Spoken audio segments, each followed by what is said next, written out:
The title of the video is extremely important because some people do or do not know how this is going to go, to where video game industries is lobbying against Stop Killing Games. Now, for those people who live under a rock and aren't familiar with Stop Killing Games, it's extremely important to know that I'm not someone to specifically talk about Stop Killing Games, but I do know that there was a dream, there was an idea where we owned our games, whether it was digital or physical. And I believe there was an instance to where what started the Stop Killing Games motion was someone had a physical game, right? They plopped it, they put it in, they opened it up, and then because the servers went down, the servers, the company, okay, let me before I talk out of my butt, what started the Stop Killing Games movement? Allegedly, it started with the game by Ubisoft's shutdown of the crew. It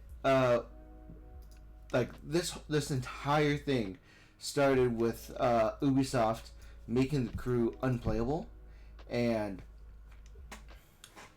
I don't know if did the crew have offline features. Did the crew have an offline mode? Did it have an offline mode? Okay. So originally this game was meant to have a online only mode, much like how there are some games to where you can't play Zenless Zone Zero, you can't play World of Warcraft without being online, or I think you can you play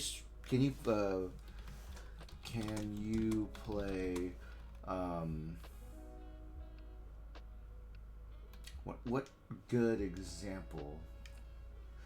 Some games made sense to not be playable offline. Actually, what MOBAs MORPGs can you play offline? They're rare, but essentially there were games that were requiring internet access to even start playing the game. So you needed the barrier of entry to have an internet access before even paying the entry fee to buying the game and having the device to play that game. But originally, this entire Stop Killing Games movement was started by Ubisoft shutting down its online racing game, The Crew, making it incomplete to play. And I believe we're not asking all video games, to just like dedicate a hybrid mode or like a situation where you are the ultimate goal is to make sure that for people who spent money on a game to properly own it, because this isn't just about people who digitally own games. This is about for other people who did buy a game physically, and you're telling me that in 5 years, I can't in 5 years, this game that I bought can or can't be played.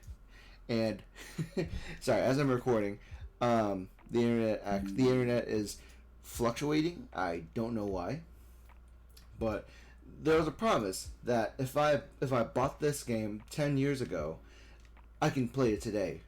And it doesn't cover all games, but it covers the games that makes sense with, to where if you, it's almost like, it's kind of like the staying power of like Magic the Gathering, right? You can pick up your cards from 2015 and you can play with people in 2025.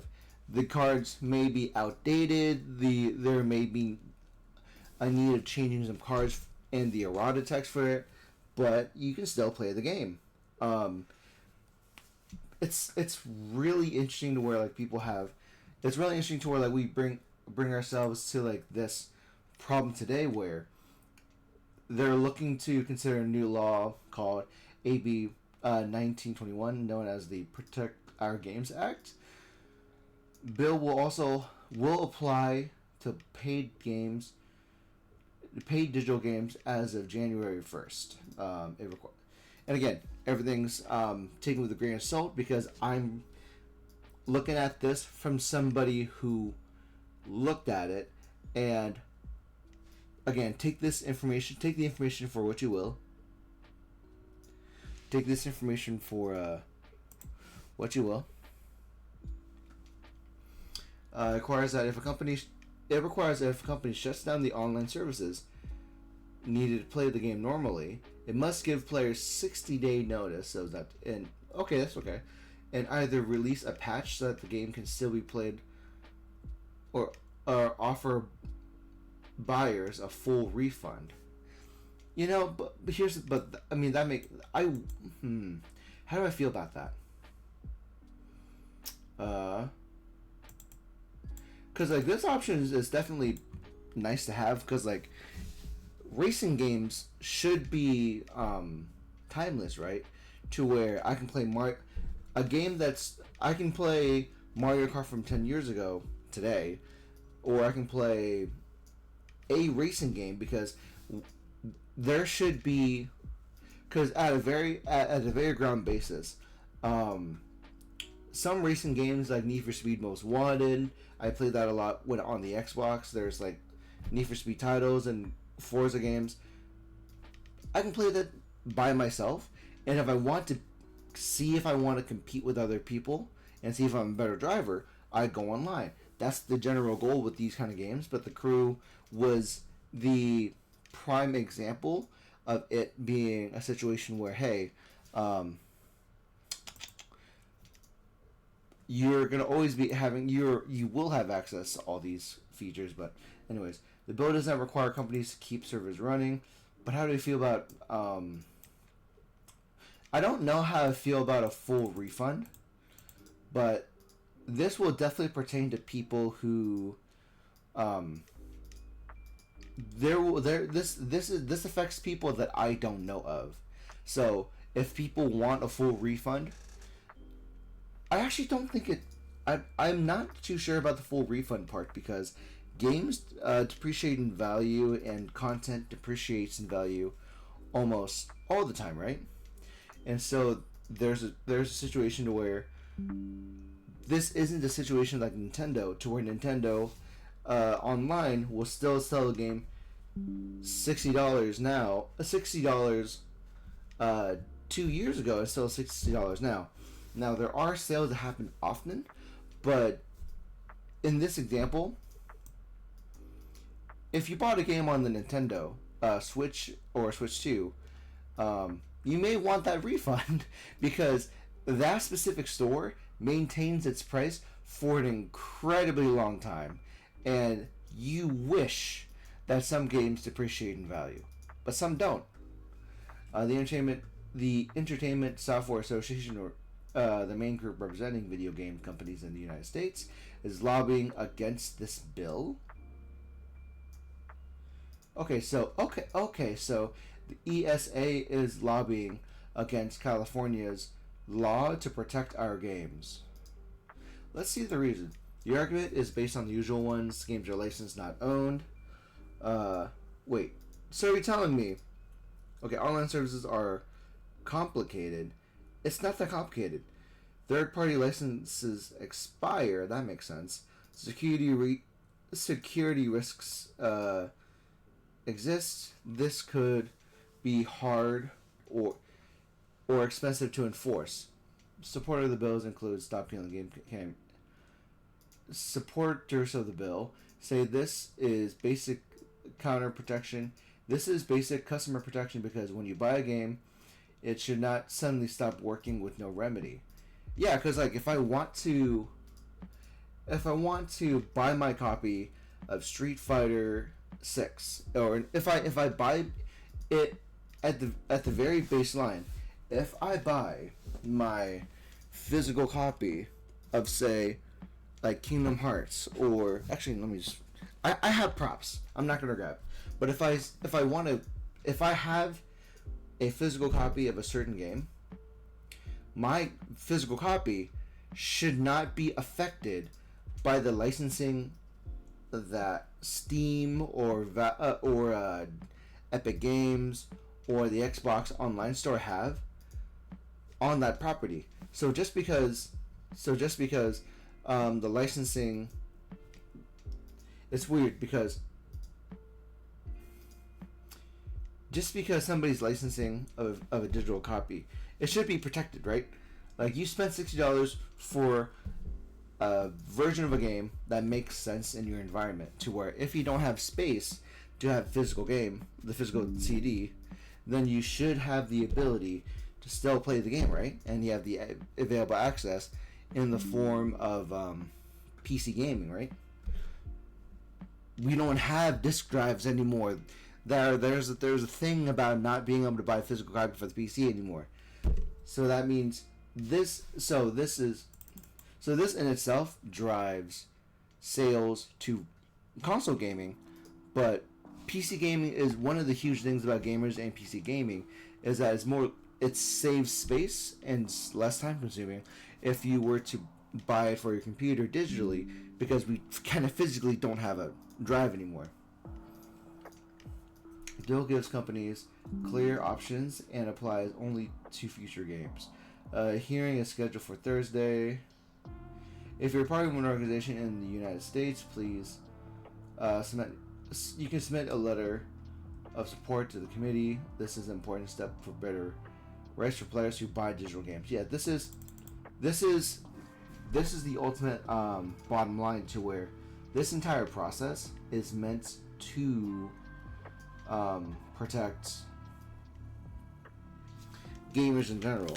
So it's not just strictly because I know Stop Killing Games is meant to, like, it's a broader umbrella, to where the goal is not simply protecting physical owners, but both sides of the line, to where if you play a game digitally or physically, because, like, there is a market where console gaming is getting increasingly expensive. I even, like, pulled out a flowchart in the past where off the top of my head, off the dome, the price of entry to play a Nintendo game is $450 to $500. Joe. Ah, so sorry. I love you. How much was the Switch when we collaborated together? So when we collaborated to get Rex's Switch 2, do we know how much it was in total? Like 500. Okay, and that's before even thinking about getting a game, right? Yeah. Yeah. Okay, because, like, you would say that's a pretty steep barrier of entry to just play, like, Mario, right? Yeah. Okay. Just want to ask. Thank you. Okay. Love you. Yeah. And, like, that's not even considering the idea of you buying an Xbox. An Xbox and the current Xbox console at the time of recording, and PlayStation is, for refurbished, like, roughly $400, $500. But base price of a current console is roughly $800, $900. The same price as a phone, even. So you have to even, like, for the barrier of entry for a method of leisurely activity, the base price is competing with the options of buying a phone that has access to free to play games. Oh yeah, even, like, the Stop Killing Games Act is meant to protect digital games, especially for the phone. Like, if you have a phone game, that's the same thing with, like, your purchase. You spend $60, $40 on a video game that you play on your phone because you don't have access to, like, a console or a PC, right? And then all of a sudden, shuts down. Where did that $40 go? Where did that $60 go? For some people, that's like the price of gas for, like, a minimum of a week's worth of like travel or groceries that for like a few days. And that's crazy to imagine that like some people have this like silly argument.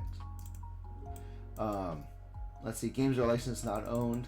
So you're telling, so like the argument is really crazy because let's break this down. You're telling me that they want to lobby against the bill, that they want to lobby against this bill because they're licensed, not owned. So, so like there was a comment below that I agree with that. Yeah, like this, like our books licensed too. We bought a copy and we paid somebody to buy this game that you guys crafted for $60 a pop, $80 a pop, and you're telling me that. Well, then again, Nintendo is doing the same thing. Nintendo is being incredibly funny, where for the Nintendo Switch, the Nintendo Switch 2 is extremely difficult for people to purchase because in itself, when you buy a Nintendo Switch 2 game, it doesn't even like the cartridge that you buy is a permission slip to then download it. The game is not on the chip itself to where, and like it's crazy because like even it's funny. So I'm scatterbrained right now. To focus on Nintendo alone, it's crazy to where if I were to buy Donkey Kong Bonanza, I can't simply just be offline, right? I need to be online to use the cartridge I bought $80 for to make my device say, hey, because of this cartridge is not a game. The cartridge is a key to allow me to download this game. And then I download it, and like that's a huge barrier of entry. So you're telling me if someone doesn't have the internet access at home, they would have to go to a Starbucks after going to Best Buy to download this game because the game's not on the cartridge. That's, for some people, that's kind of a crazy thing to like jump leaps and bounds of. And that's even like funny to where like, hey, you even have like the barrier of entry to go to Costco, to go to Safeway, to Starbucks, Wi-Fi. Yeah, because like the next thing is the online services are complicated. But again, that's less than half of most games nowadays. Like, of course, you should like, if you had the intentions on making a game, is the intention of, it's like telling me, like, say World of Warcraft starts their process to like to shut down, right? No, I don't have an argument for this yet because it's extremely crazy. Yeah, like online services are complicated. Like the majority of these games, like Monster Hunter, for example, Monster Hunter, at the core of its game, is a single player experience. And then if you play online, that's just gravy to the game. The issue is like the issue for these games that people were trying to lobby for, trying to defend, is like when you make a video game, why is it that it is a complete choice to either make a game that's where the core gameplay is online, or make the core gameplay that is offline. For the online games I can think of, there is like World of Warcraft, like MMORPGs. I'm thinking Apex Legends, League of Legends, Marvel Rivals, all these like games that have with the intention of online features. Yeah, that's complicated, right? It's complicated to keep that on for a long period of time.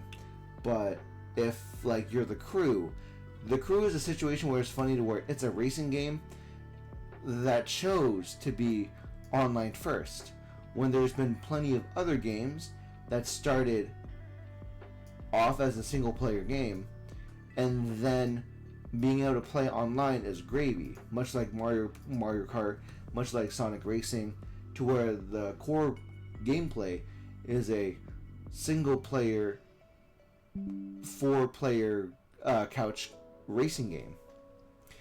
But then for you to then say, oh, we're gonna build online first, incredibly wild, incredibly strange for you to do. So that's like, it's silly. Like, we're asking you to like strip down. We're asking you to strip down the game to make it still playable for people who paid $40 to $80, $20 to $80. At most things have been $80. Dragon Ball, I believe, if I remember correctly, Dragon Ball Z Sparking, I believe, is a. Let's look this up.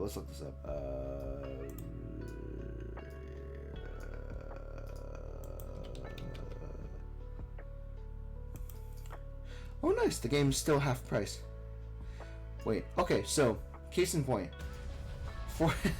I find this funny because as I'm looking on my screen right now, the base price of the base Dragon Ball Sparking Zero is $70, but it keeps promoting the $100 deluxe edition for whatever reason. So I keep thinking to myself, oh wow, this game base price was $100. No, I'm wrong. It's just in the deluxe edition is the thing that they're selling, and it's being pushed because the deluxe edition is a lot cheaper than Sparking Zero base. Sparking Zero base is $70 right now, but the sale price that's currently promoting is $50. That's $70 in savings that I didn't have to spend. Right? That's $20. $20 of savings for a game that I have been thinking about, and the users is relatively positive. I honestly, on a side note, I wish games still provided demos, because you don't know if you actually wanted to play the game. You don't know if you want to commit to the game, right? What if you buy this game and then it turns out, oh shit, I'm really bad at it. I want to return it. Uh-oh, you can't return it. That's like money that you can't recoup for a game that you thought you wanted, but turns out that's a user problem, right? It's crazy. They don't sell us a license that does it. Wait, hold on. They then don't sell us a license that doesn't. You sold us something you knew at the point of sale you can't live up to. It is technically a scam for third-party licensing, because like, my biggest like regret is can you still play Transformers Devastation? Can you still play it? It's no longer. Stop Killing Games is for things like this, to where Transformers Devastation, if you don't own the physical game, you cannot play this anymore, because it's no longer available on Steam, Xbox, or PlayStation due to a licensing agreement with Hasbro's. Like, the only way to actually play this game is to have a physical copy, or like I lost out on my chance to like own a physical copy of this, to where I wish I could play this game, because this game has been extremely fun for me. It teased and promised a sequel to the game, and then for whatever reason we don't get the game anymore. We don't get that promised sequel anymore, or that comic line sequel anymore, because of the licensing agreement expired. And so it's for games like this. It's for games like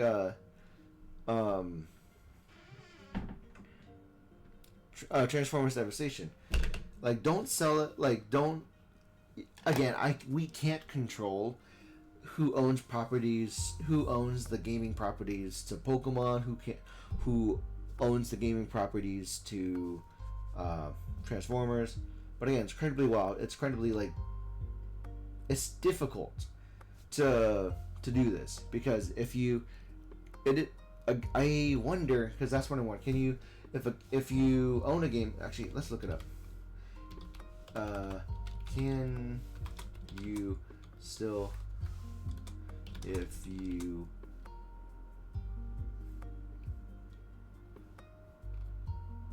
bought it on Steam?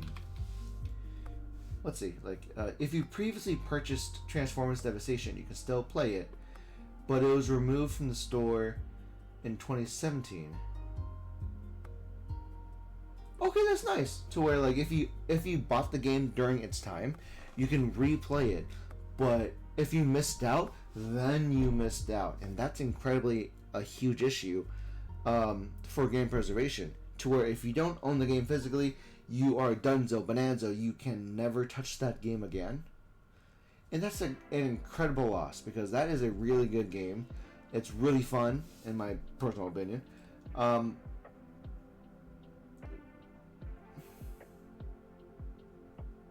Like a security risk exists. What security risk is there for turning a game offline, for making a game available for people to play offline? What security risk was there when there could have been a way to turn the crew into an offline game that you can play? Yeah, it's not the company's problem. The game isn't the company's problem anymore if you shut it down. If you shut down the live service, like where is the security risk? That's a big question right now. This could be hard or expensive to enforce. Yeah, like is it hard to enforce shoplifting? Yes. Does it happen anyways? Yes. Does that mean you close down Walmart? Does that mean you close down Costco, Target, Trader Joe's because shoplifting is hard or expensive to enforce? No. Then what makes it any different from video games that we just want to be playable without the when the server's down? Like if you remove the component of online play, are you a better game or a worse game? Like that's like the ultimate measurement that a game should have is can this game survive offline? Can you enjoy this game offline? That's why like things like Monster Hunter, if the Monster Hunter game was never good, if Monster Hunter was never good without online features, then it never deserved it. It's like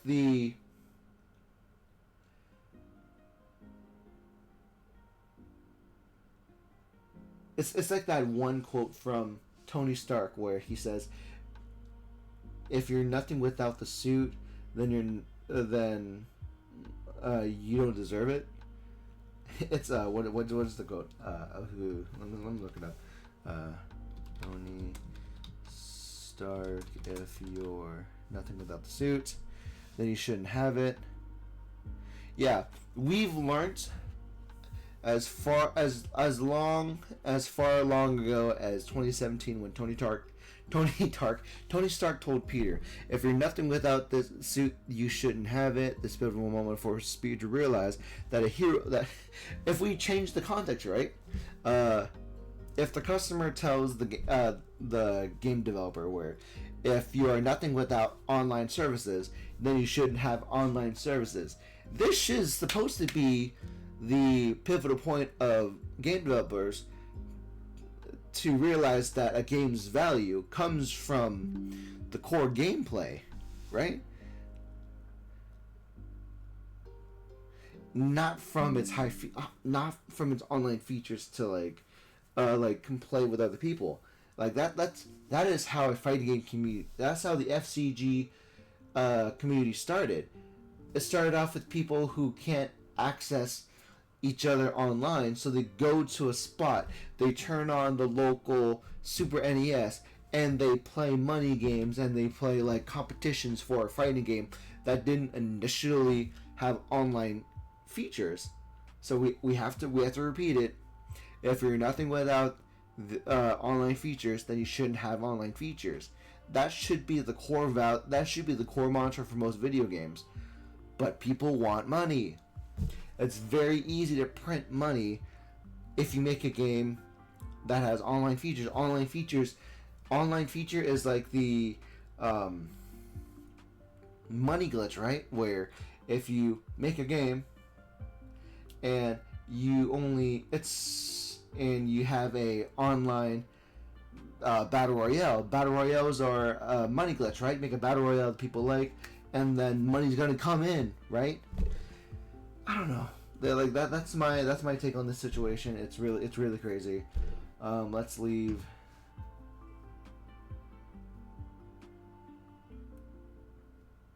Let's leave some. Let's quote this.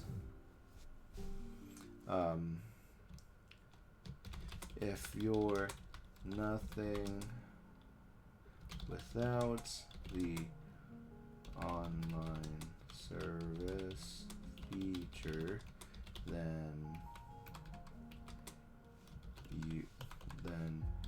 you shouldn't have it. There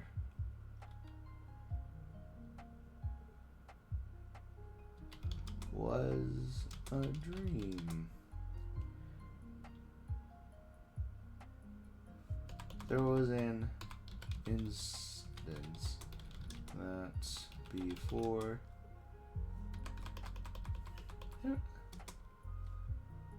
that was true for all games.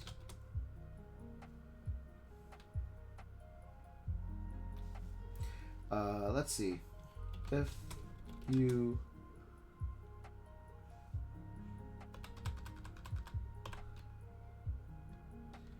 making the game playable online supports the 5% who love trash games.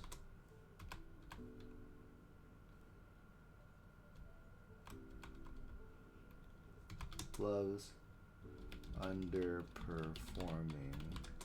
games.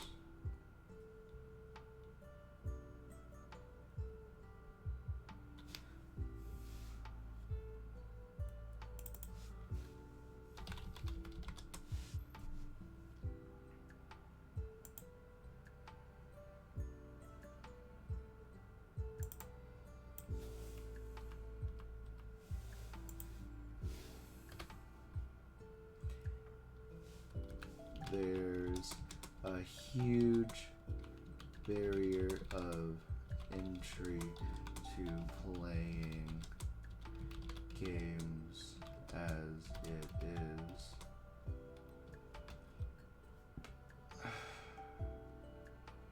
I.e.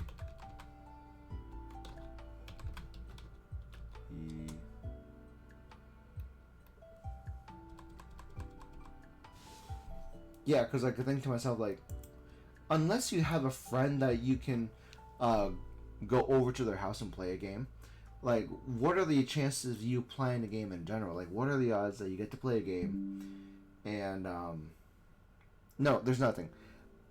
If I were, because back in the day, 2,000 years ago, there was a dream where if you had a friend who had a Super Nintendo, you would always go to that house.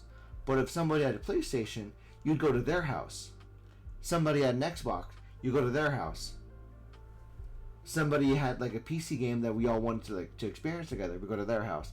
We would always go to somebody's house, and that would be how people like see each other. People congregated at other people's houses. LAN parties were a thing.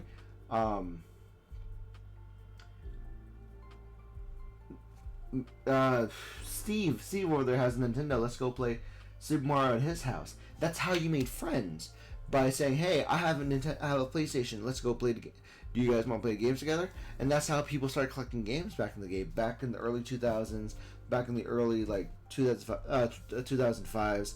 People didn't just like own consoles like it was like people shared gaming like they shared carpool. The gaming is a vehicle for people to make friends. I don't know.